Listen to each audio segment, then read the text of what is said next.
America, the most powerful country in the world. Skyscrapers, shining highways, Hollywood, technology, wealth.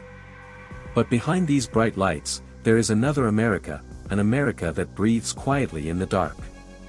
An America where people don't live in homes. They live on sidewalks, in tents, and inside old broken cars.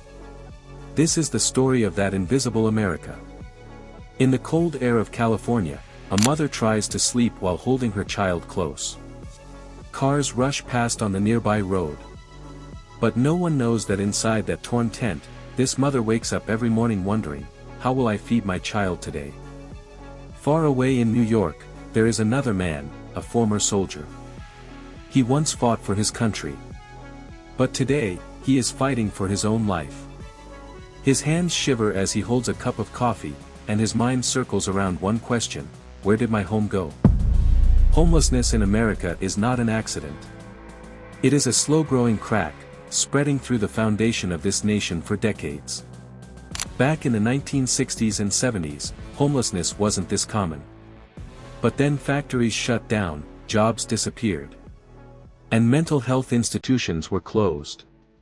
Thousands of people suddenly lost the care they depended on, and found themselves on the streets. Then came inflation. Then came a housing market where affordable homes vanished. And then came a healthcare system that gives people more bills, and less treatment.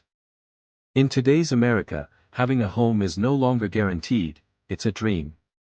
The price of an average house has skyrocketed so much that even working-class families can't afford it anymore. Millions of people work full-time jobs, yet still struggle to pay rent. And when rent can't be paid, the eviction notice arrives. And after that notice, a new chapter begins. On the streets. Many homeless people didn't end up there because of drugs. Instead, homelessness itself pushed them toward addiction.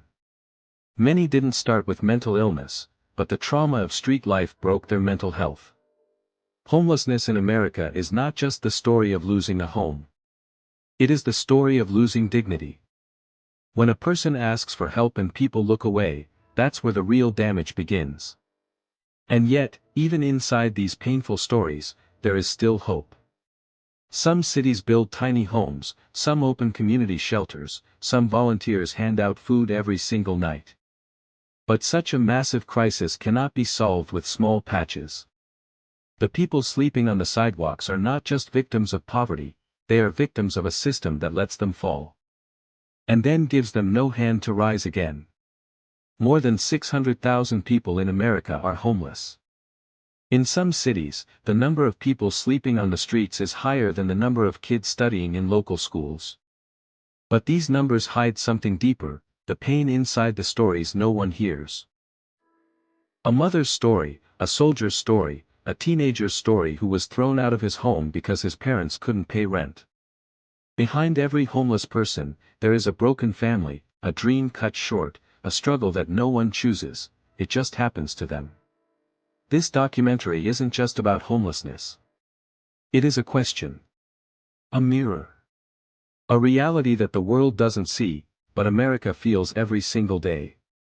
And the biggest question is, if America is the richest nation in the world, why are so many people still without a home? The truth is, this can change. Many countries have shown that solutions do exist. Affordable housing, mental health support, addiction treatment, and job security can reduce homelessness dramatically. But real change only comes when a society first accepts the problem. And America is still struggling to accept that homelessness is not a choice, it is a fall.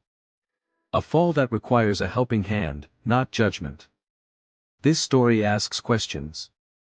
This story holds up a mirror. This story reveals the America that the world does not see. But the America that Americans live with every day. And maybe, if we listen, if we understand, if we share these voices, then someday, on some cold night, on some lonely street, someone, somewhere, might find a small spark of hope again.